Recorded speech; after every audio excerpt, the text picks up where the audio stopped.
కొంత స్థానికంగా నాయకత్వం సమిష్టిగా కలిసి పనిచేయకపోవడం ఎన్ని కారణాల వల్ల స్వల్ప తేడాతో మీరు పోయింది కూడా ఎక్కువ ఓట్లతో కాదు 7,000తోనా 7,000తో 5,000 ట్రక్కుపోయినాయి అర్థమైంది స్వామి సరే 2,000తో పోయింది అనుకోబోయి 2,000తో పోయినారు అంటే 1000 ఓట్లు అడ్డీట్ అయితే అయిపోయేది ఉత్తమ్ కుమార్ రెడ్డి కథ కూడా వీళ్ళ ఇంట్లో కూర్చునే పరిస్థితి ఉండే నేనేమంటా ఉన్నా అంటే మీకు ఒక విషయం గుర్తు చేస్తా ఉన్నా ఈ సాయిరెడ్డి గారికి నాకు తెలిసి మొట్టమొదటి ఎన్నిక కదా మీరు పోటీ చేసింది ప్రత్యక్ష ఎన్నికల్లో మన ముఖ్యమంత్రి కేసీఆర్ గారు కూడా మొదటి ఎన్నిక ఓడిపోయింది 83లో పోటీ చేసినాడు మొదటి ఎలక్షన్ ఓడిపోయినారు 700 ఓట్లతో పోయింది ఆయనది కూడా కానీ మళ్ళీ రెండోసారి గెలిచిందంటే ఇప్పటిదాకా ఎప్పుడు పొరపాటున ఎక్కడ కూడా ఓడిపోయిన పరిస్థితి లేదు అందుకే సాయిరెడ్డికి నేను చెప్తా ఉన్నా ప్రజల్లో ఉండు 1000% మళ్ళీ హుజూర్ నగర్ నీ చేతుల్లోంచి పోకుండా 50-30 ఏళ్ళు నువ్వే అక్కడ శాసనసభ్యుడిగా ఉండే విధంగా వారి మనసు గెలుచుకునే ప్రయత్నం చేయి ఎందుకంటే ఎన్నికలప్పుడు పొలిటికల్ టూరిస్టులు వస్తారు పోతారు కానీ ఎన్నికలు లేని నాడు కూడా ప్రజల్లో ఉండే వారికి తప్పకుండా మనుగడ ఆదరణ ఎల్లకాలం కూడా వారి పట్ల విశ్వాసం అనేది ప్రజల్లో కుదురుతుంది ఈరోజు మరి ఉత్తమ్ కుమార్ రెడ్డి గారు హుజూర్ నగర్ శాసనసభ్యుడిగా మళ్ళీ గెలిచినారు కానీ ఆయనకు ఎంత అహంకారమో నాకు బాగా తెలుసు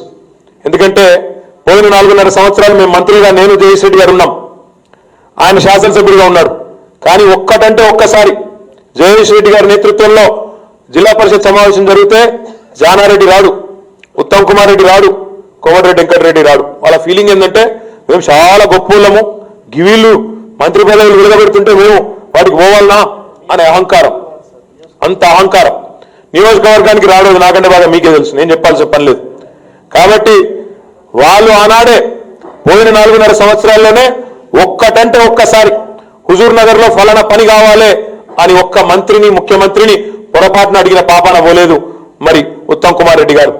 ఈ దఫా కూడా వేరే విధంగా ఉంటారని నేను అనుకోను ఎందుకంటే మీరు గుద్దిన గుద్దుడికి డస్సిపోయి ఉన్నారు ఎక్కడో అక్కడ అడ్డం పడిపోయి ఉన్నారు వాళ్ళు లేచే పరిస్థితి కూడా లేదు సగం మంది రిటైర్మెంట్ బ్యాచ్ రిటైర్ అయిపోతుంది ఇప్పటికి మిగిలేదు చాలా మందికి పేర్లు ఎందుకులే కానీ మొన్న ఓడిపోయిన ప్రముఖ కాంగ్రెస్ నాయకుల్లో చాలా మంది రిటైర్ అయిపోయినారు కొంతమంది ఏమో మీడియాకు ముఖం చాటేసిగా టాటా బైబై మేము కనబడమని కొంతమంది పోతున్నారు రకరకాలుగా జారుకుంటా ఉన్నారు నేను మీ అందరితో చేసే విజ్ఞప్తి ఒకటే ముఖ్యంగా సైదిరెడ్డి గారితో నేను చేసే విజ్ఞప్తి జయేశ్వర్ రెడ్డి గారితో లింగ యాదవ్ గారితో కూడా నేను చేసే విజ్ఞప్తి పోయిన కాడనే ఎత్తుకోవాలని పెద్దలు సామెత చెప్పినారు మనం ఇంకో కాడ ఎత్తుకునేది లేదు ఇంకో పని చేసేది లేదు ప్రజల్లో నిరంతరం అక్కడనే ఉంటూ ఎవరైతే మనకు ఓటు వేయని వారు కూడా ఉన్నారో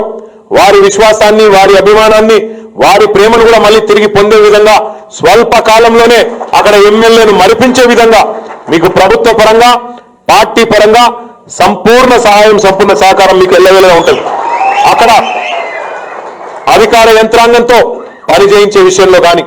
ప్రభుత్వ కార్యక్రమాలను ప్రజల వద్దకి సమర్థవంతంగా తీసుకెళ్లే విషయంలో కానీ ప్రభుత్వంలో ఉండే మంత్రులు కానీ గౌరవ పార్లమెంట్ సభ్యులు కానీ శాసనసభ్యులు కానీ శాసన మండలి సభ్యులు కానీ కార్పొరేషన్ల అధ్యక్షులు కానీ సంపూర్ణ సహాయ సహకారాలు మీకుంటాయి పార్టీ పరంగా కూడా అద్భుతంగా మీకు ఎల్లవేళలా అండగా నిలవడానికి మేమందరం కూడా ఇక్కడనే అందుబాటులో కూడా మీకున్నాం